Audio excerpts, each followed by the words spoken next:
Olá pessoal, espero que estejam bem.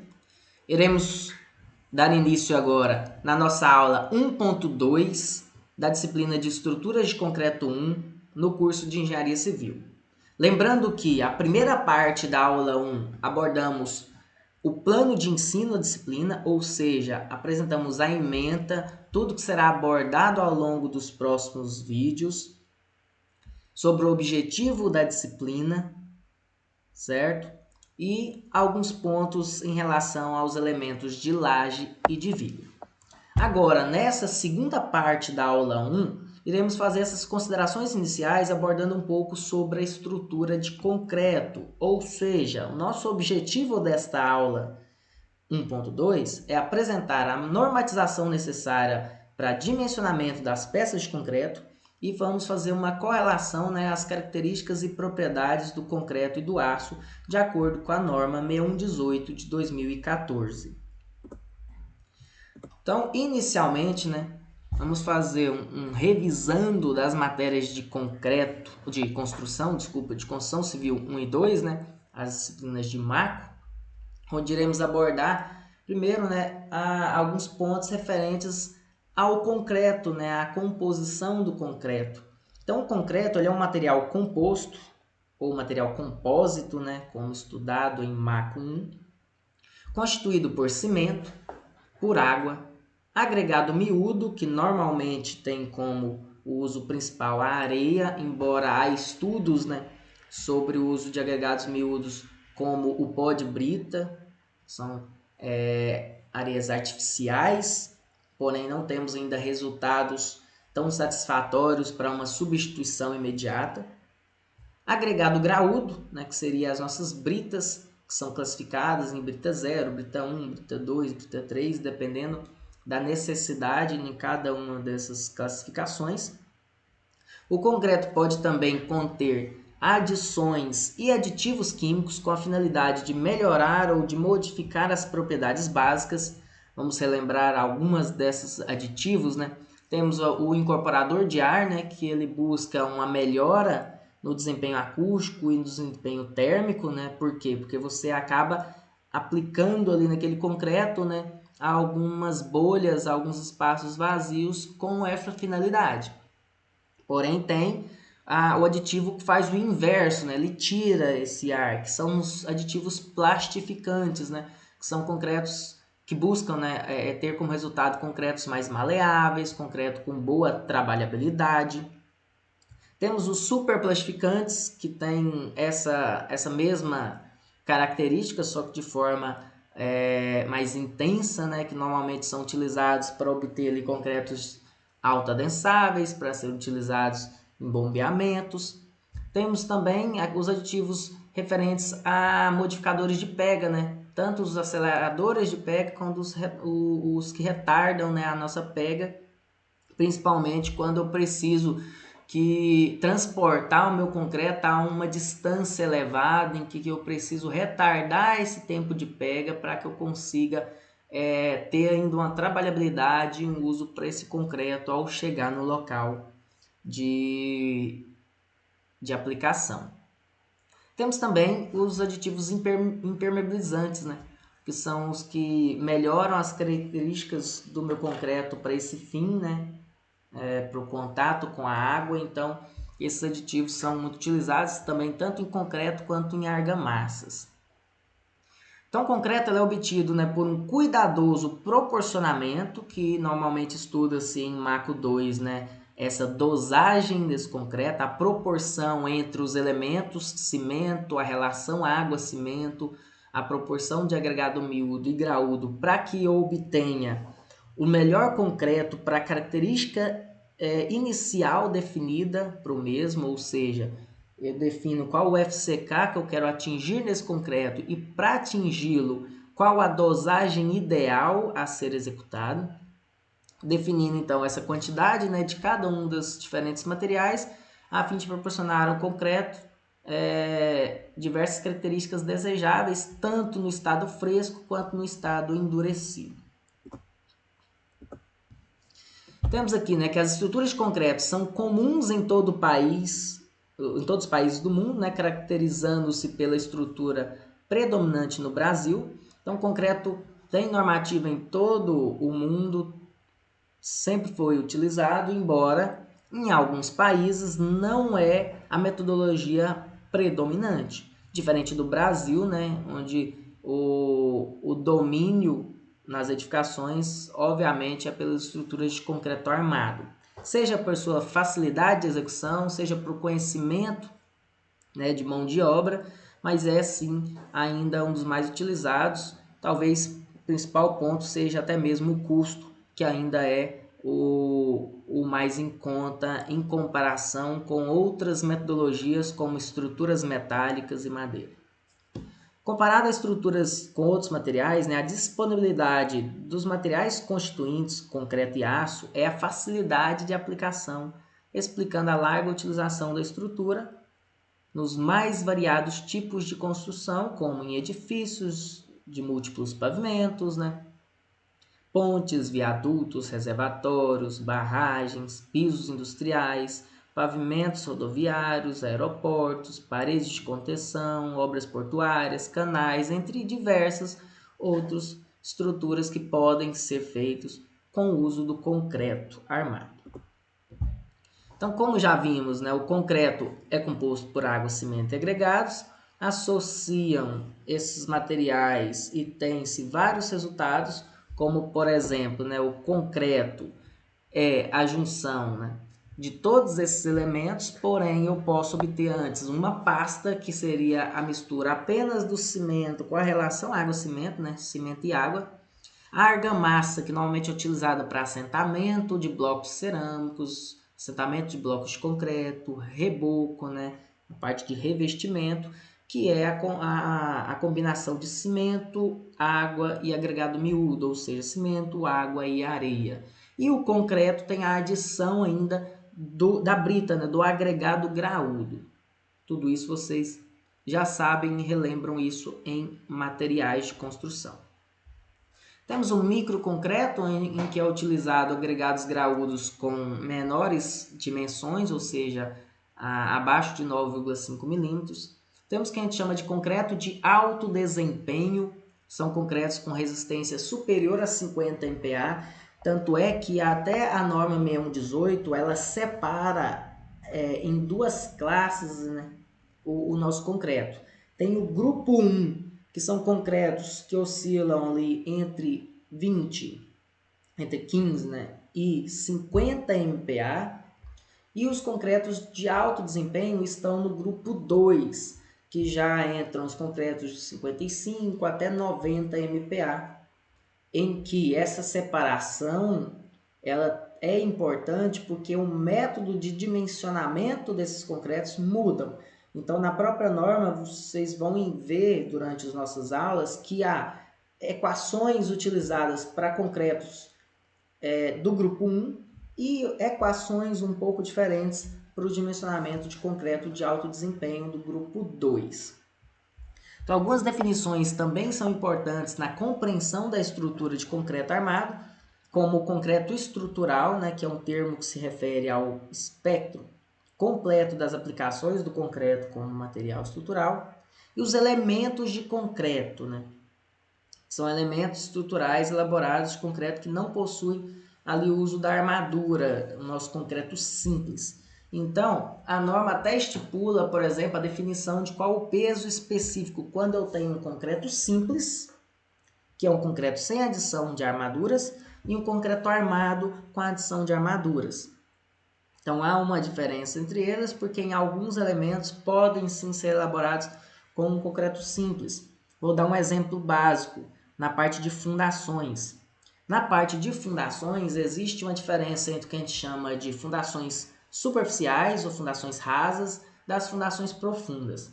Nas fundações superficiais ou rasas, existe como exemplo os radier, que são uma laje, né, de contato com o solo, uma laje de fundação. Existem as sapatas, que são elementos que têm um pé alargado para que haja um contato direto com o solo e uma distribuição de carga por ponta. Esses elementos precisam de armadura porque essa sapata sofre por flexão porque há uma carga aplicada no seu centro de gravidade e como ela tem uma base alargada, isso acaba gerando uma flexão e, consequentemente, a necessidade de armaduras. Mas existe um outro elemento de fundação rasa que é o bloco, que não é o mesmo do bloco de coroamento das fundações profundas como estacas. Há uma diferença entre eles.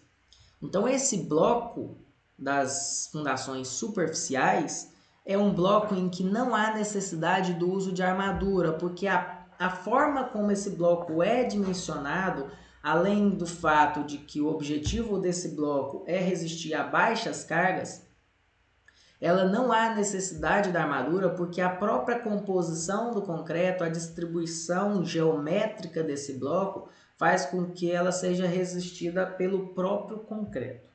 Então, nesse caso, teríamos uma armadura simples, um concreto simples, sem o uso de armadura. Temos o elemento de concreto armado, né, que é aquele cujo o comportamento estrutural depende da aderência entre o concreto e a armadura. Vamos apresentar nessa aula ainda, né, os tipos de armaduras que existem, justamente referente a essa aderência que deve haver entre o concreto e a armadura para que haja uma interação e que os dois componentes trabalhem-se juntos. Temos o elemento de concreto protendido, que eu já havia explicado na primeira parte da aula 1, em que é aqueles nas quais parte da armadura é previamente alongada por equipamentos especiais de proteção, com a finalidade de, em condições de serviço, impedir ou limitar as fissurações, né, e os deslocamentos da estrutura, bem como propiciar um melhor aproveitamento dos aços de alta resistência no estado limite útil. As armaduras passivas, que eu também já havia comentado na primeira parte da aula 1, que são justamente as armaduras utilizadas para os elementos de concreto armado, ou seja, sem o uso de proteção, né? Sem serem alongados inicialmente, e as armaduras ativas, que são as armaduras protendidas, as armaduras que já são alongadas inicialmente, são pré-alongadas e que são utilizadas nos elementos de concreto protendido. Aqui temos uma imagem de uma viga de concreto, né, em que na primeira parte da imagem, na parte A, ela apresenta uma viga sem o uso de armaduras, enquanto na figura abaixo, a figura B, temos a utilização de armaduras na seção inferior da nossa viga. Note que ao apresentar uma deformação na nossa viga, que é o representado nas duas figuras, há uma abertura prévia que acontece ali na minha figura A, sem o uso de armadura, o que inviabilizaria o uso dessa estrutura, porque ela já iria apresentar uma ruptura no meu elemento, porque o concreto tem baixa resistência à tração, e a partir do momento que há uma abertura, já há uma separação do elemento, e o que, não é, e o que reduz, né, a zero a ligação, né, que sustentaria o mesmo. Então, essa abertura prévia impulsionaria o aumento dessa fissura e o colapso próximo da minha estrutura. Já na figura de baixo, o uso da armadura é justamente para que, a partir do momento que haja essas primeiras fissuras na região inferior da nossa viga, a armadura passe a ser solicitada. Então, como a minha armadura ela é passiva inicialmente, ela começa a ser solicitada a partir do momento em que há essas primeiras deformações e essas primeiras fissuras. Por isso que o estudo do concreto deve ser levado com uma certa importância nas questões em que remete a essas fissuras, porque o concreto, a partir do momento que ele inicia-se as suas fissuras, as propriedades iniciais dele se alteram. Ele não tem um comportamento linear dentro do comportamento elástico, né? Então há uma curvatura, tanto é que há uma alteração no modo de elasticidade à medida que há um aumento de deformação. E a gente vai estudar sobre isso nas próximas aulas, vai mostrar esse comportamento não linear e o que a gente deve fazer em relação a isso. Aqui já tem um exemplo de uma viga protendida, né? Em que, olha lá, inicialmente é aplicado uma proteção na armadura que existe ali dentro da minha seção da viga, fazendo com que ela gere já uma compressão inicial na minha viga. Então, eu já inicio aquela viga com um resultado inverso ao que aconteceria após aplicar as cargas, né? Que é uma compressão na parte inferior do vão. E à medida que essa carga é aplicada sobre a minha viga, começa a existir um equilíbrio, né? Que aí essas ações tendem a tracionar a seção inferior, e aí há uma somatória dos resultados iniciais oriundos da armadura protendida com os resultados referentes aos esforços de momento fletor, tendo assim um resultado final, que é o resultado real da minha estrutura a ser dimensionada. Falando um pouco sobre o concreto, né? O concreto armado tem como características para uso geral a relação de FCK entre 20 e 90 MPa. Então, pela norma 6118, não posso executar nenhum elemento estrutural, desde que seja para obras de uso geral, com um FCK menor que 20. Porém, em obras consideradas como obras de fundação ou obras provisórias, ou seja, talvez a execução de um canteiro de obra para um grande empreendimento, como a execução de refeitório, de dormitórios, que será demolido ali após a execução da obra, né? Então, uma obra provisória, a norma aceita-se o dimensionamento com elementos de no mínimo 15 MPa de FCK. E o máximo seria 90 MPa. Já para estruturas de concreto protendido, o menor FCK que pode ser utilizado nos elementos é de 25 MPa, até porque uma estrutura protendida, né, já vai solicitar do meu concreto uma compressão inicial. Então eu preciso de um concreto com a melhor resistência para que ele sustente inicialmente aquela compressão da armadura ativa. Vantagens e desvantagens do concreto armado. Então, algumas das vantagens, né? É o custo, que é um dos pontos chaves que fazem com que o concreto, né, seja muito utilizado no Brasil. Então, ao comparar com as outras metodologias, o concreto tem sim um resultado satisfatório em relação ao custo da obra. A adaptabilidade é outra grande vantagem de um concreto armado, porque, né, como o concreto ele tem dois estados, né, o estado fresco e o estado endurecido, o estado fresco ele possui uma facilidade, né, de ser moldado, ou seja, ele se adequa a qualquer forma, a qualquer desenho que eu queira que ele tenha como resultado final. Então isso ajuda muito, né, favorece muito nos projetos arquitetônicos, já que os outros elementos, como metal e madeira, têm uma dificuldade muito maior nessa adaptabilidade. Resistência ao fogo, né? A estrutura ele deve resistir a elevadas temperaturas devido ao fogo e permanecer intactas durante o tempo necessário para a evacuação das pessoas e permitir interromper o incêndio. Então, estrutura de concreto sem proteção externa, ele tem uma resistência natural de 1 a 3 horas, enquanto que metal, né, e madeira, essa resistência ao fogo ela é prejudicada. Resistência a choques e vibrações, né? Também é um elemento que garante muito bem essa minimização das vibrações e oscilações. Por quê? Porque o concreto normalmente são elementos maciços e de grande rigidez. E essa rigidez absorve os impactos. Vamos imaginar um pilar de concreto armado, robusto, né? E um pilar de estrutura metálica com perfil I. Se um veículo bate nesse pilar, né, a vibração que é gerada no pilar metálico para a sequência da minha edificação, para todos os outros elementos, é muito maior do que a vibração que é transmitida por esse pilar de concreto armado. Então, essa grande massa e essa grande rigidez dos elementos maciços de concreto resultam em minimizações das vibrações. Isso é um ponto positivo. Conservação, né? Desde que o projeto, né, e a execução tenha qualidade, as estruturas de concreto podem apresentar uma grande resistência às intempéries. Então, um ponto-chave que a gente sempre deve comentar é a questão do monitoramento e manutenção das estruturas, seja concreto armado, seja metal, seja madeira.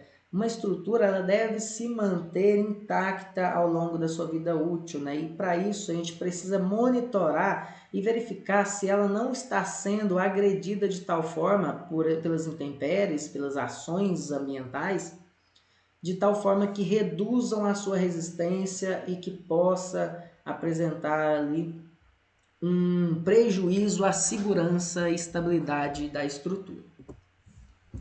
E impermeabilidade, né? O concreto comum, quando bem executado, apresenta uma boa impermeabilidade. Então esse é um ponto positivo do meu concreto, além do fato que ainda posso melhorar essas propriedades com o uso de aditivos, né, químicos que buscam esse fim. Porém, há desvantagens, obviamente, para a nossa estrutura de concreto armado, né?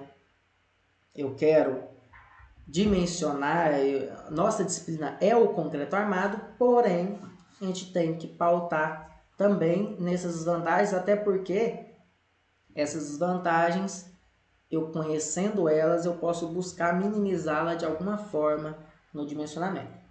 Então a maior desvantagem empregada no concreto, né, é justamente a baixa resistência à tração.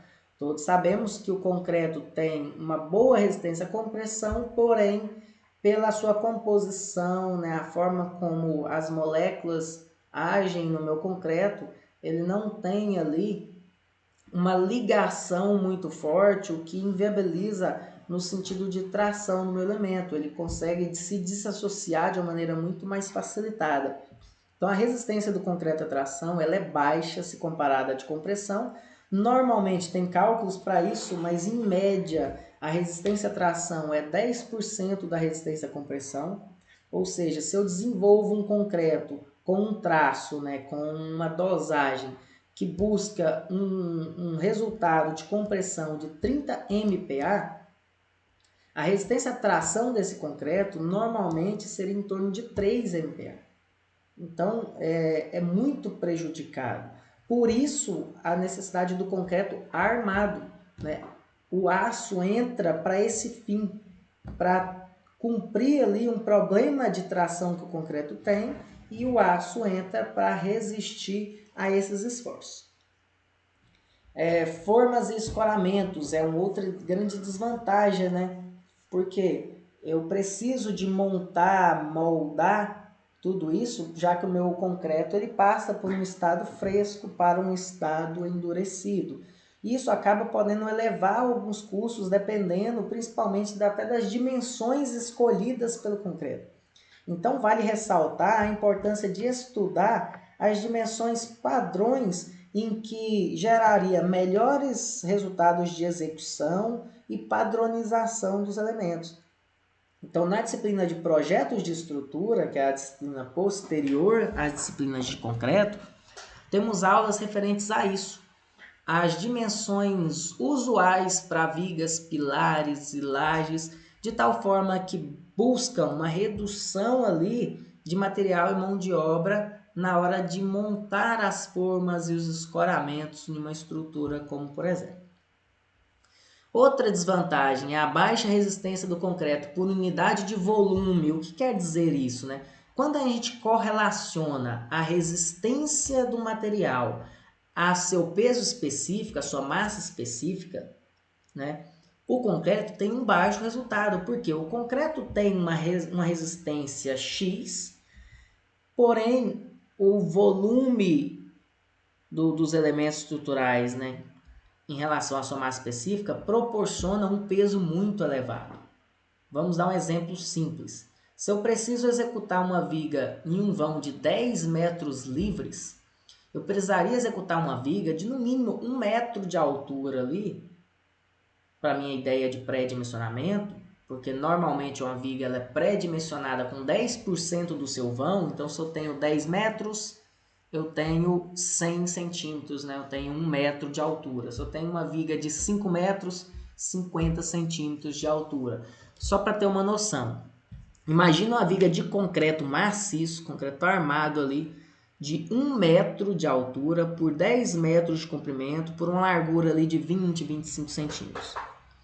Pensa o peso dessa viga, comparada com uma viga de metal, seção I, com uma chapa ali de 13 milímetros de espessura, em 10 metros de vão. Esse aço, por mais que a massa específica do aço seja bem maior que a massa específica do concreto, uma é na casa de 2.500, outra na casa de 7.850, mas o volume ali utilizado para fazer uma viga metálica é muito menor, porque não é uma peça maciça, né? Ela é trabalhada com perfis. Então, no final, o peso dessa viga metálica é muito menor do que o peso dessa viga de concreto. E se as duas chegam ao mesmo resultado de resistência, uma tendo um peso muito maior, gera-se uma relação resistência-volume muito inferior. Então é o ponto negativo das minhas estruturas de concreto. Então se eu preciso, às vezes, de uma estrutura leve com boa resistência, eu preciso me aderir a outras metodologias como a estrutura metálica. E alterações no volume com o tempo, né? Então o concreto ele pode fissurar sob alterações de volume provocadas por retração e pela fluência, o que pode dobrar a flecha em um elemento fletido, como por exemplo. Então essas alterações ao longo do tempo, né, devem ser pautadas, por isso a necessidade de monitoramento a fim de evitar ali esse aumento dessas fissuras, gerando problemas futuros agravados. Principais normas, né? No século passado, a principal norma de projeto de estrutura de concreto armado era a MNB1, com a última edição ocorreu em 1978, né? Então já teve sua nomenclatura e números substituídos na época pela NBR 6118, que teve sua versão em 1980 e que depois foi substituída em 2003 pela NBR 6118 2003 e que posteriormente, né, foi substituída em 2014 pela quarta edição, que é a que a gente utiliza hoje, tanto nas nossas aulas quanto nos nossos projetos. Porém, esse ano de 2023 está prevista a quinta edição, então estamos aguardando a publicação, né, dessa nova versão para que seja feita a análise do que se alterou e do que precisamos fazer para nos adequarmos ao dimensionamento de estruturas de concreto armado. Essa aqui, né, é a norma vigente até então, 6118 de 2014, projeto de estrutura de concreto, procedimentos. Essa aqui é a capa dessa nossa norma. E a 6118 ela define critérios gerais para o concreto de estruturas, ou para o projeto, né, de estruturas de concreto que compõem os edifícios, pontes, obras hidráulicas, portos, aeroportos, dentre outros, devendo ser complementada por outras normas específicas. Na 6118, ela aplica-se a estruturas de concreto normais com massa específica seca maior que 2.000 kg por metro cúbico e menores que 2.800 kg por metro cúbico. Para o grupo 1, que são os concretos de FCK 20 até o FCK de 50 MPa, e o grupo 2, que vai de 55 a 90, conforme a classificação da NBR 8953. Então a norma estipula esses valores como mínimo e máximo. Por quê? Porque mesmo se a gente atingir, através de ensaios, uma massa superior a 2.800, devemos utilizar ali o 2.800, né, como o nosso limite. Porém, a norma também estipula os valores que devem ser fixados desde que não haja o ensaio daquele concreto. Então, se eu não ensaiei aquele concreto, encontrei a massa específica daquele traço em específico que eu estou desenvolvendo, eu devo utilizar um valor fixado por norma. E esse valor fixado por norma é 2.400 para concreto simples e 2.500 para concreto armado.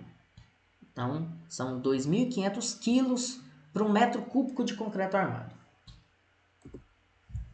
Aqui são algumas normas que normalmente são importantes, né, para que a gente possa andar com a disciplina de concreto, entender a melhor forma possível essa disciplina. Algumas normas eu já havia comentado, mas temos aqui a relação. Então, a norma 6120 trabalha sobre as cargas para o cálculo de estruturas de edificação.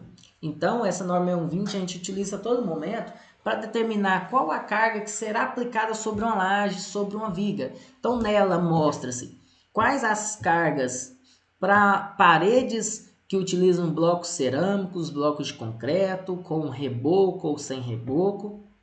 Ela apresenta todas as cargas acidentais para uma laje com destinação para residencial, para uma sala, para um depósito, para um banheiro, ou edificações comerciais ou industriais. Então, a gente baseia-se na norma 6120 para buscar as ações que serão aplicadas sobre a laje, sobre a viga e todos os elementos para que haja um bom dimensionamento. A 6122 é a norma para projetos e execução de fundações. A 6123 é a norma para ventos, né, em edificações, que é necessário para o dimensionamento lá daquilo que eu comentei na primeira parte da aula, que é o desenvolvimento, né, do coeficiente γz para análise global da estabilidade de uma estrutura. A norma 7187, que é a norma sobre pontes de concreto armado, né, protendido. A 7191, que é para execução de desenhos de obras de concreto simples e armado. A 7480 é referente apenas a aços que são utilizados no concreto armado, que são os aços CA, né?